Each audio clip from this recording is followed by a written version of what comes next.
Under some realistic circumstances, Proxima B might be a more pleasant world.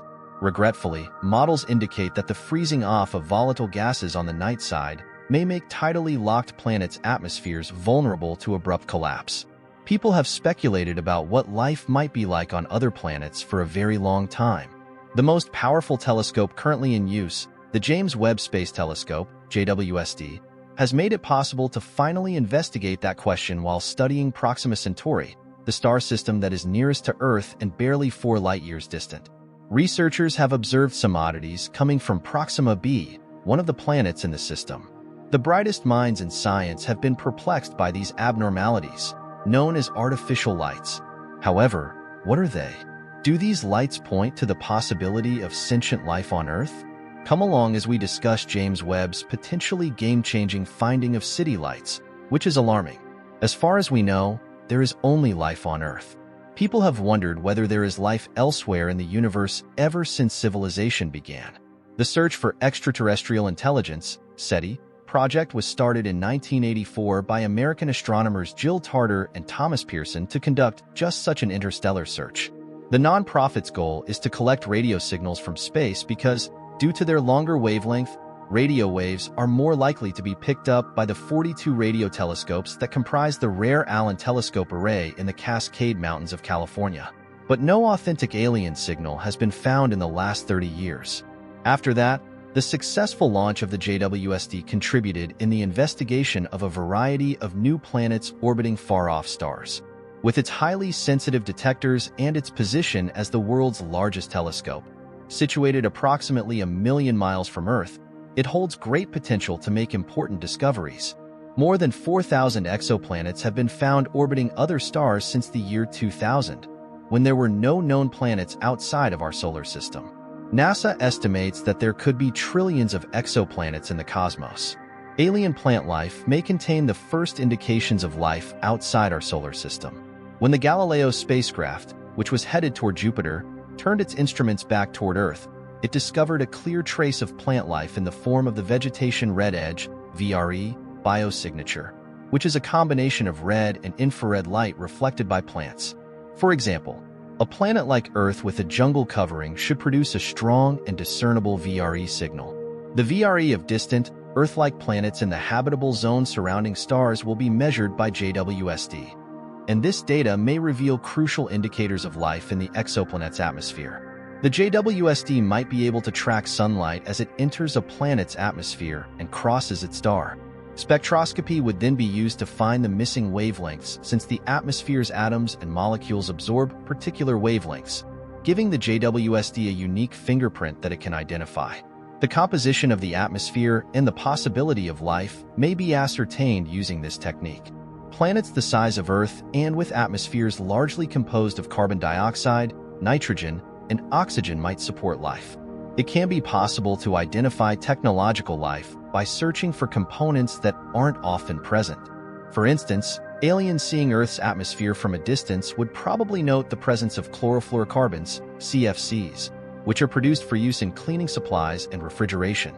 CFCs in planetary atmospheres would be a blatant sign of civilization if the JWST discovered them. On the other hand, life on exoplanets may not be at all like life on Earth. Even earthly life forms might appear foreign at times, such as extremophiles, organisms that can survive in conditions where other living things would perish. This class of organisms, comprising mainly bacteria, is resistant to harsh environments, including temperatures as high as 250 degrees Fahrenheit and strong acids with pH values lower than 3. It might make sense to begin with planets similar to Earth, as they have a higher probability of supporting life than worlds with extreme temperatures or acidic environments. It is possible for prime candidates to circle a stable star at temperatures high enough to support liquid water on their surfaces. Though golden G-type stars, like our Sun, are less numerous and usually have shorter lifetimes. Studying planets around red dwarf stars, which are more common than suns and have lower luminosities and temperatures, is more likely in our universe. This prolonged period of time permits the emergence of life and the evolution of complex life forms. The initial mission of JWST will focus on the TRAPPIST-1 planetary system, which is located about 40 light-years from Earth. It orbits a quiet red dwarf star that is home to 7 rocky planets the size of Earth. 3 of these planets may have liquid water on their surfaces because they are situated in the so-called habitable zone. The TRAPPIST-1 star emits brightness that is comparable to Earth's, despite having a smaller and cooler mass than our Sun. Proxima Centauri, a red dwarf star located 4.25 light-years from the Sun, offers the best potential for humanity to view city lights outside of the solar system. For life based on liquid water to exist, a planet must be 20 times closer to Proxima than it is to the Sun because it is around 600 times fainter than the Sun. A planet with 1.3 Earth masses was found by astronomers in August 2016 in this habitable zone, which resembles a Goldilocks zone where the light intensity is just right to melt water. Proxima B orbits Proxima Centauri, but since it is just 4.6 million miles away from its red dwarf star, it is probable that Proxima B is an airless, dead planet. Its atmosphere can be totally destroyed by the powerful solar winds it is exposed to due to its near orbit. Because of its relative proximity to the star, Proxima B does receive enough sunlight to have Earth-like temperatures and liquid water. It is believed that Proxima B is tidally locked, meaning that, like the Moon in relation to Earth, it always faces the same side toward the star. Proxima Centauri has a mass of roughly 18% that of the Sun and burns far less brightly than one might anticipate for a planet that is only 5% of Earth's Sun's distance from its star. Although Proxima B seems like a red-hot cinder, liquid water could exist there if the planet has an atmosphere to retain heat, as only 65% of Earth's solar radiation reaches there. The planet is not very conducive to life, though. It is most likely tidally locked, which means that it faces the star in the same direction at all times, creating perpetual day and night sides with notable temperature variations. Additionally, the planet is exposed to 100 times more high-energy radiation than Earth is, such as ultraviolet and X-ray light. Because Proxima B is so close to Proxima Centauri, it is also subjected to high-energy particle bombardment during star flare-ups. The conditions for life may not be good unless it has a shielding magnetic field like Earth's. Volcanic activity can restore our planet's atmosphere, while planets with strong magnetic fields are less likely to lose their atmosphere. We can't even speculate as to whether or not Proxima B has an atmosphere because we don't know anything about the planet's magnetic field strength or volcanic activity. We are curious to find out if Proxima B has a developed civilization, though, as an atmosphere requires the presence of seas, and the two combined require the existence of life. The night side, which would otherwise be too chilly and dark for acceptable habitation, may be lit and heated by energy produced by solar panels covering the day side. A race has begun to ascertain if Proxima B crosses the face of its star as viewed from Earth in response to its discovery. Scientists would be able to ascertain the planet's mass and size through these transits, which would allow them to evaluate the planet's density and confirm that it is composed primarily of rocks.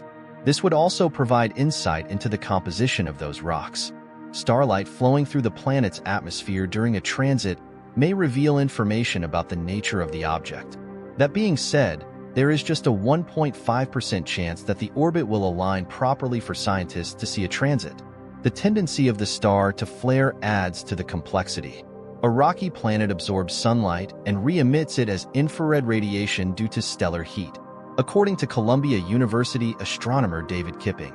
This makes the star challenging, but stars like Proxima Centauri emit a different kind of infrared radiation from rocky worlds. Moreover, the JWST was developed especially to investigate infrared light. Determining the planet's atmosphere is dependent on the infrared heat signature of Proxima B. In addition, the Hubble successor is well attuned to the infrared region of the spectrum, suggesting that city lights on Proxima's night side might be observed by the JWST, but at a much lower intensity than those in use now. If artificial illumination is limited to a frequency band that is 1,000 times narrower than the star's light, the JWST may be able to detect it. As Proxima B orbits its star, its day side might be extensively covered in solar panels that reflect starlight. Day and night are the same, with chilly nighttime lows coming after midday peaks. Whether or not the planet is made completely of bare rock, however, determines how much the temperature varies during the day. Heat is carried by the water and the atmosphere. Put another way, Proxima B's day side and night side temperatures will differ more if there is no atmosphere. In fact, we can determine the exact amount of black body radiation that should be there because the day side will radiate all of the energy it receives from Proxima Centauri as a black body. Conversely, the night side would resemble a frozen version of hell. Should the temperature? Since there is less of a difference between day and night, we can assume that there is an atmosphere. Conveniently, once Proxima B completes its cycle around the star, the JWST will only need 11.2 Earth days to measure the infrared radiation from its two faces. If Proxima B has an atmosphere, the next stage will be to examine its composition. Particularly, the presence of gases such as oxygen, water vapor, and methane may suggest the existence of livable conditions, if not real live organisms. But in order to do this, we have to do the extremely challenging task of successfully capturing starlight as it reflects off or passes through the planet's atmosphere. Since the JWST was not designed with the purpose of searching for extraterrestrial life in mind, it is limited to examining in detail a small number of the closest potentially habitable worlds. It is also restricted to monitoring variations in the atmospheric quantities of water vapor, carbon dioxide, and methane. The strongest indicator of life, unbonded oxygen, is something the JWST cannot detect. The extremely large telescope, which is expected to start operations in the middle of the 2020s, is one of the proposed ground-based observatories that will be able to perform a full atmospheric research, even though some mixes of these gases may reveal life.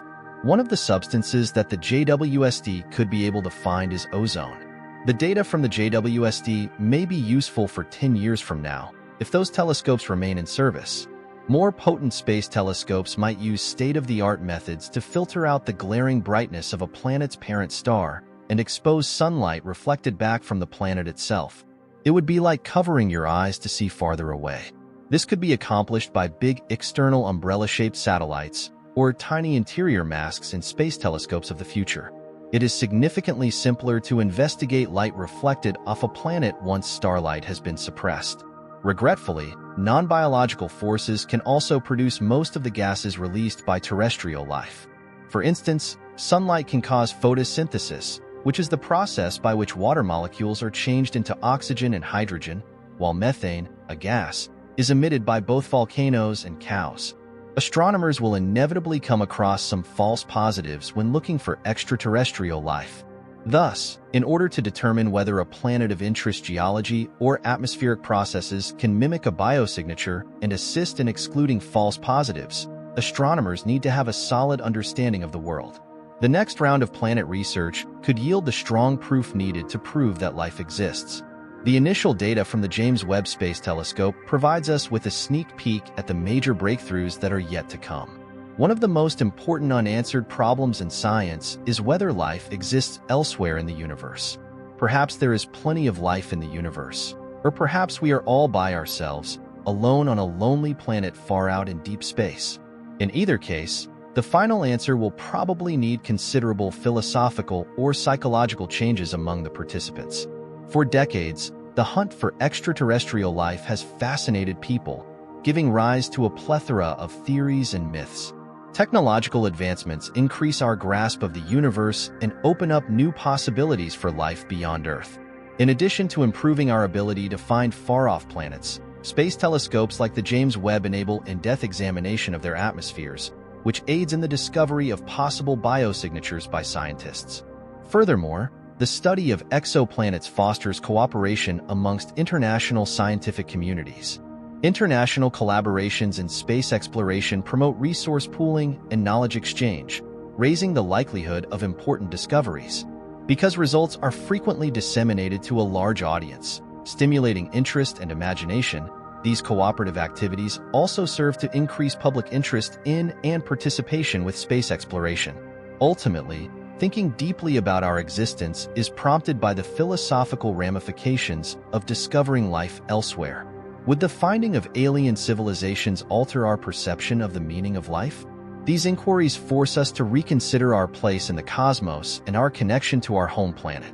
Every new finding advances our understanding of the cosmos and helps us get closer to addressing the age-old question: are we alone in the universe? There is a lot of potential in the voyage ahead, which will propel the search for knowledge and understanding outside of our planet.